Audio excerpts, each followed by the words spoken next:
All right, this is episode 2 of our ChaldeaCast. This week we will be talking about Japan news and NA news for Fate Grand Order. That'll be pretty quick. Our weekly topic is going to be about mana prisms and farming mana prisms, and our servant spotlight is going to be on Hans Christian Andersen, which is a 2-star support servant that y'all should probably be using. Joining me today is our usual cast. Lax, can you introduce yourself? Hi. And Ed? Hello. And John? Hi. Hello, and I am 86. And so, let's get started. This week we have 2 really big events going on. On the Japan server, we have the Setsubun Event, which is basically... Actually, no, you know what? I completely forgot to switch to our view for today. The footage in the background is going to be me playing the Valentine's Day event, which we'll get to in a second. Anyway, the Japanese servers, they have a Setsubun event, which is basically, I've seen a bunch of Sword Art Online memes for that, because that's 100 levels worth of farming. I do not envy them. And you don't get to use support, so no carrying from your friend's level 100 No supports from Wales, and it means you have to spread your AP between, or your points or whatever, between 6 servants instead of 5, if I understand it correctly. Actually, I think all the costs for the quests are just 1, so there's not really much AP to worry about. No, I mean like servant costs in your lineup. I misspoke there. Well, with your servant lineup, yeah, you do have 6 slots now, but there's also the fact that you have to... Every time you use a servant in a quest, you have to wait another 4 hours or 2 if you use the hot spring before you can use them again, so yeah. You can't just use Waver 50 times. So you have to actually level all your servants so you actually have enough to use and go through all the levels of the tower. Yeah, and like you said, unfortunately, you can't rely on your whale friends. Get good or get gone. Yeah, pretty much. Anyway, in other news, we have the Valentine's Day event for NA. How are y'all doing on that? Crystallized lore. I need some of that. Yeah. I have bought out the CEs except for the Berserker and Caster class because those write-ups aren't here yet. I have the crystallized lore. Yeah, I made the mistake of accidentally converting my all-class coins into another one instead of buying the John CE, the John chocolate CE. So. Whoops, my bad. I gotta farm that again. But other than that, yeah, I've just been using a bunch of apples to farm like mad. I think my record for one run is 300 plus coins. That sounds about right. Yeah, I've been getting plus 17 event bonus. So, if it isn't obvious to you viewers, if you have coins you're not gonna get CE for, just buy a bunch of chocolates. Get something you need. Oh no, yeah, like you're supposed to like convert all of your bonus coins into chocolates and then just buy out the shop, because the shop stuff is incredibly expensive this time around. At least you can convert all your coins into chocolates so that you don't actually waste any, and even if you do run out of things to buy with chocolate, you can just spend the rest on mana prisms and QP. Yeah, it's 10,000 chocolates to buy out all the mana prisms, so have fun with that. Yeah. Speaking of mana prisms, though, actually, one last thing. Is there anything in particular that you guys would tell people, hey, make sure you buy these out of the shop, other than the obvious that are there in every time, like the foes and the QP, if you're and the lore, that is. There really isn't much. Just buy the usual and you're fine. Wait. The Homunculus event babies. CEs will just help you accelerate your event farming a bit. You really don't need them after the event, though. Mm-hmm. They don't have very good effects. Homunculus babies.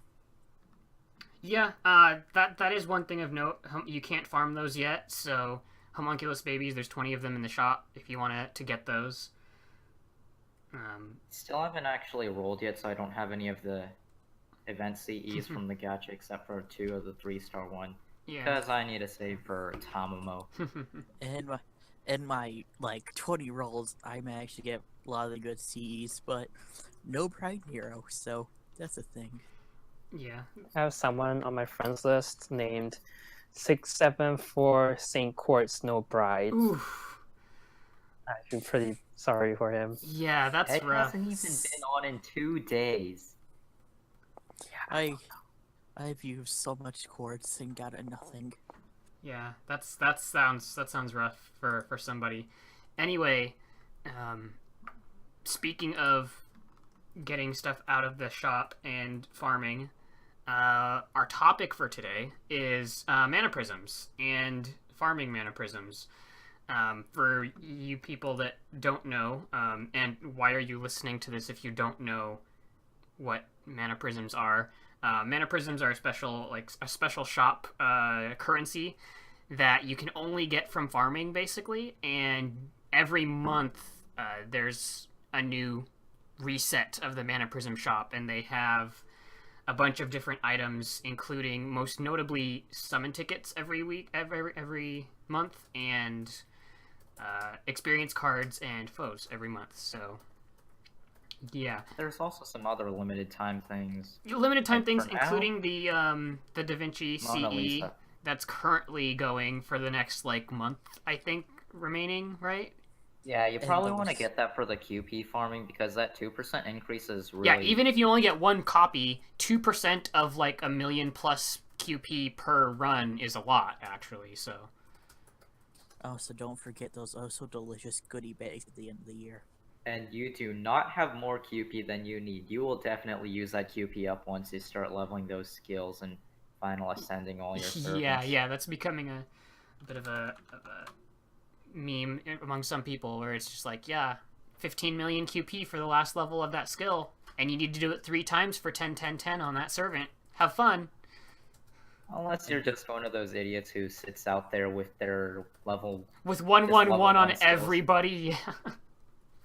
Yeah, just use a 1-1-1 level 1 mash on your support because why not?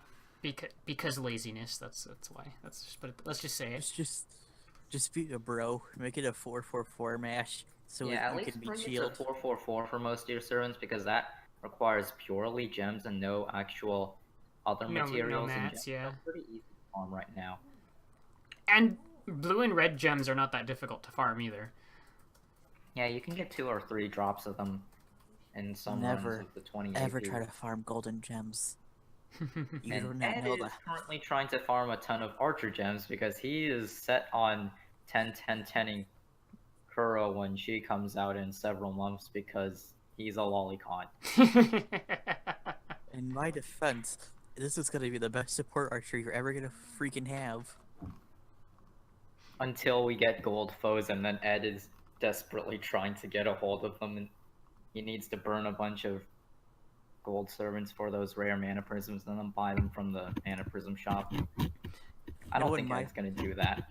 Considering my luck, I'm just gonna burn a bunch of CEs I don't need. No, you need to burn gold servants for rare mana prisms. Yeah, it's Oh. 4-star or 5-star servants for rare prisms. Yeah, and you need rare mana prisms to buy certain things like gold foes, which only appear in... They have a limited amount in the rare mana prism shop when that is released, and gold foes bring your servant foe levels above 1,000, because you can only get to 1,000 It's with 990, normal yeah. foes. Well, no, it goes to 1,000 for normal foes. We just have it set at 990 for some reason. I don't even know why. Yeah, it's Just trying to annoy us when they release it. kind of And dumb. gold foes let you bring it to 2,000 max, but it's only 20 at a time. Mm-hmm. It's per So, reset per month, correct? Like the regular mana prism shop. Yeah, so you need to go whale your way to several rare mana prisms so you can actually max out on the rare foes, because you can't actually get them anywhere else. They are not in the gacha, unlike normal foes, which you can just go roll friends points for.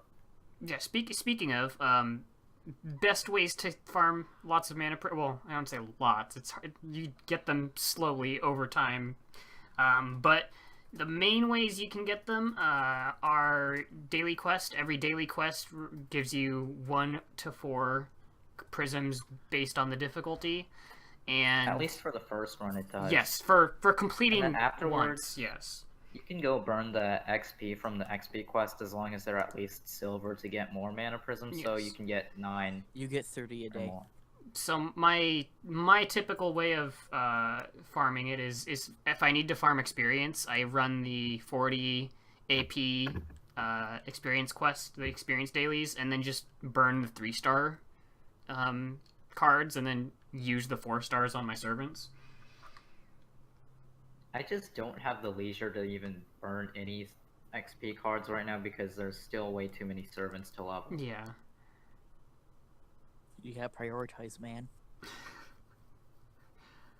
Yeah, but like you said though, you can actually get a okay amount of mana prisms just from farming, or just from getting the FP gacha, because you can get 3-star servants and 3-star experience cards out of that. So that is also a good option to do that with, and because It is an option, but it's not. it's not reliable. It Yeah, it's not reliable. doesn't but drop it all that much. Yeah. A lot of the time, you'll just be given a ton of XP. Well, just 1 and 2-star CEs, so you can slowly level up your other CEs. Yeah, I've actually been slowly trying to get my Halloween princess up to level 60 or level 100. It's at level 30 or not 30, 54 at this point. So I still have a long way to go with that. So I haven't been like farming mana prisms as much as I can because all the CEs go straight into that, even if like they're extra 3 or 4 stars that I could burn otherwise. And I Too still cool. haven't Too cool. actually. Well, I never did get that last copy of Halloween Princess. So Yeah, I rip. got that on the very last day of the event. I got super lucky. I some think I have reason, one. I think there I was had that just one a- in that account you gave me, John. What? I think I had one of those on the account you gave me. Yeah, you probably don't have a whole lot of them because the previous owner of that account was quite the slacker. They refused to play most days of the week, so yeah, I just took that account. That person was not Wait, making you wanna good know use what's of an great about it? MP2 Tamamo, You wanna know what's great about it? 2 kaleidoscopes. and I still have none.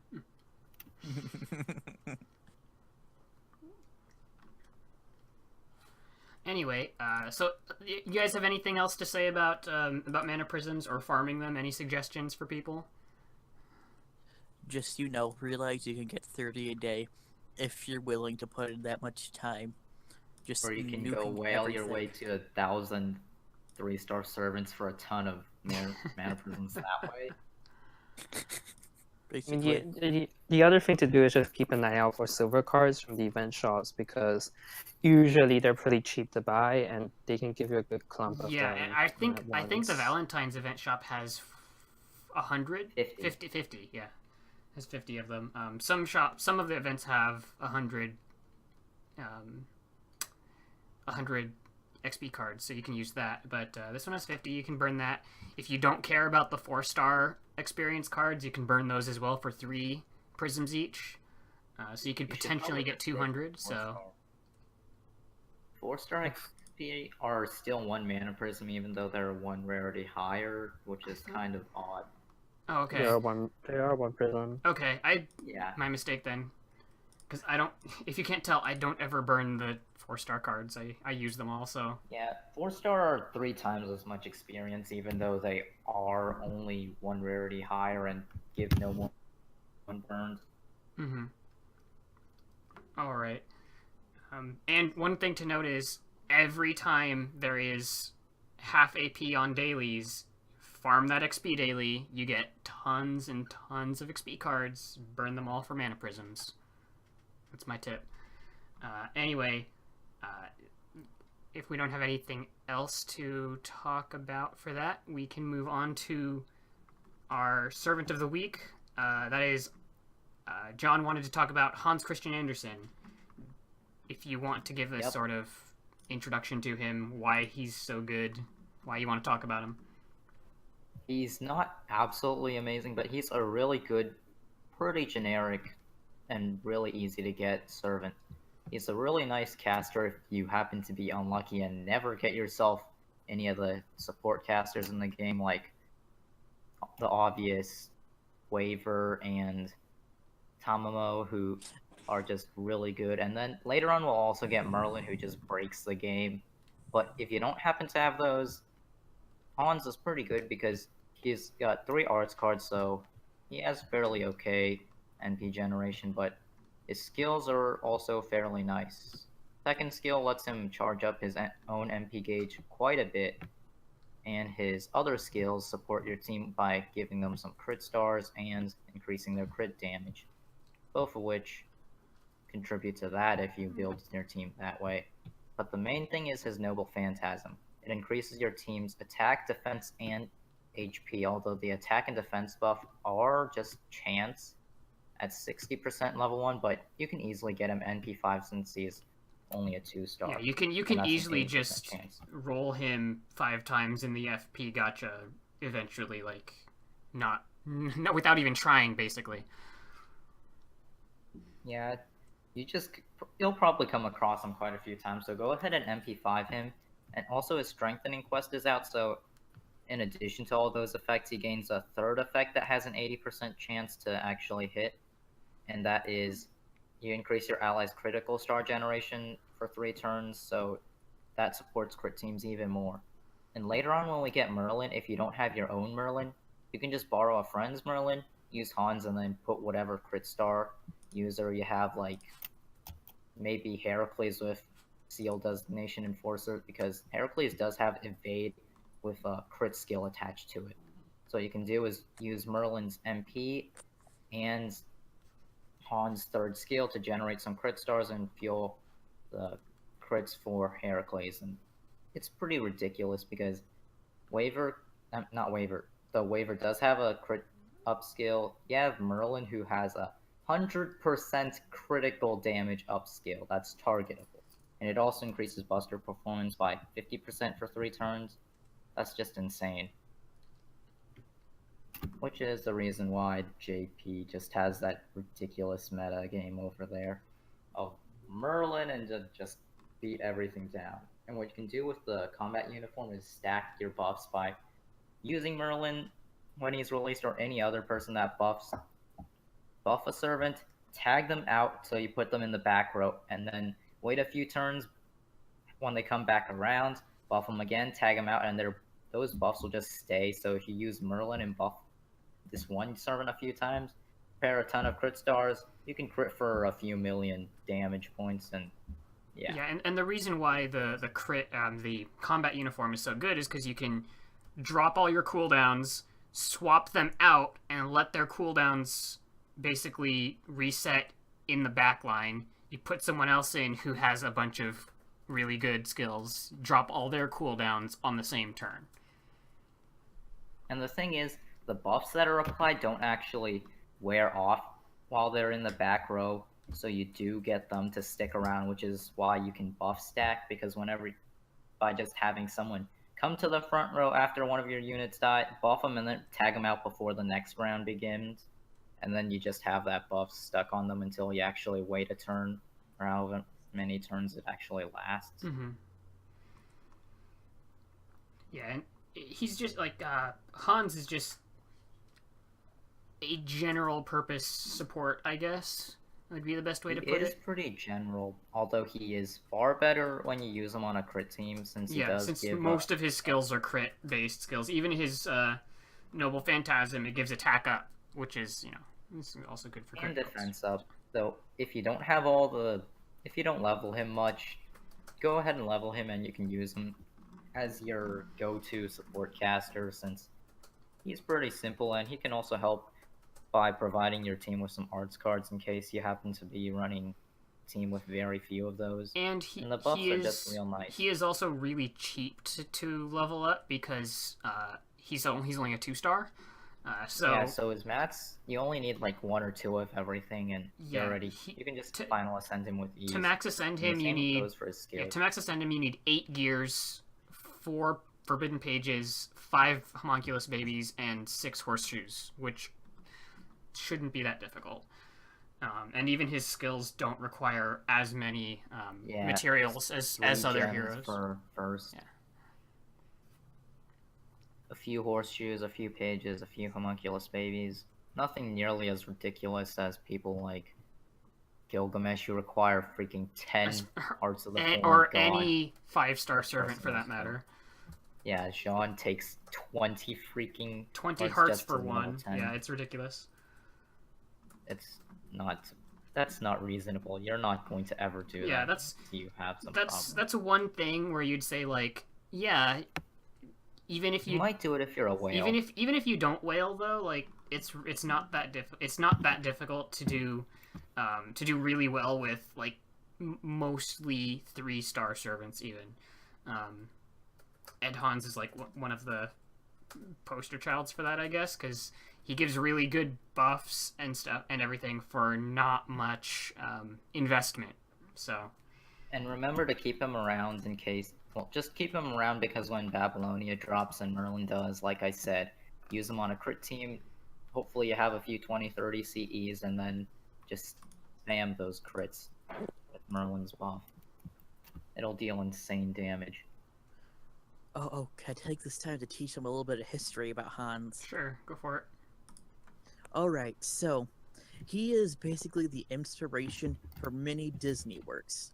He has written the original story for The Little Mermaid, and then for one of the shorts they did back in like the 1960s, I believe, The Ugly Duckling.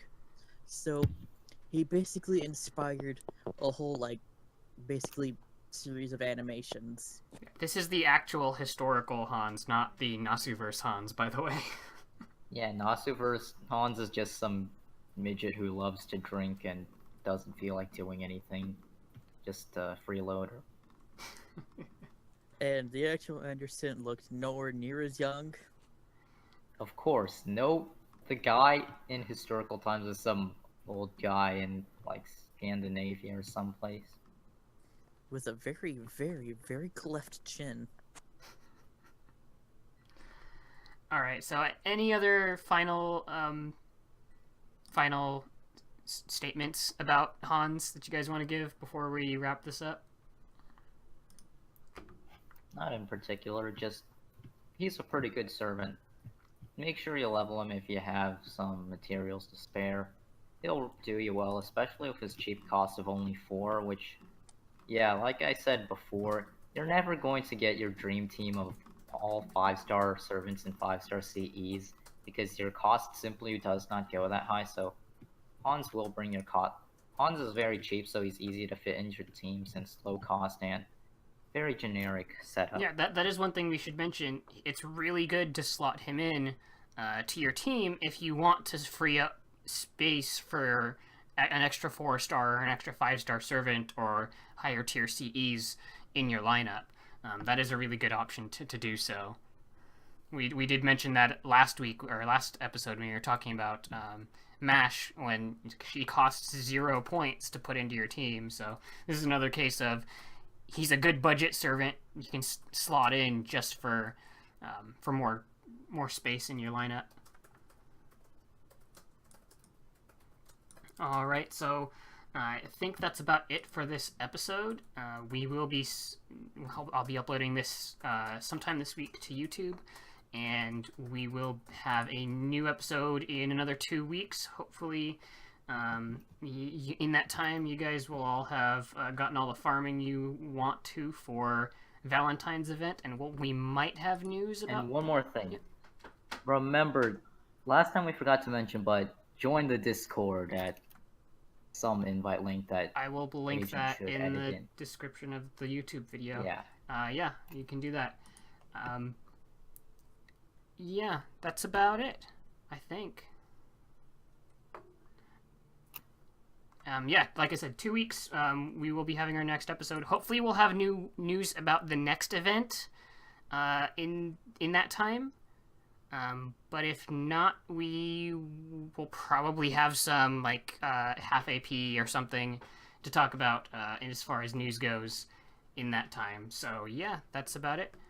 We'll be back in 2 weeks. Thank you.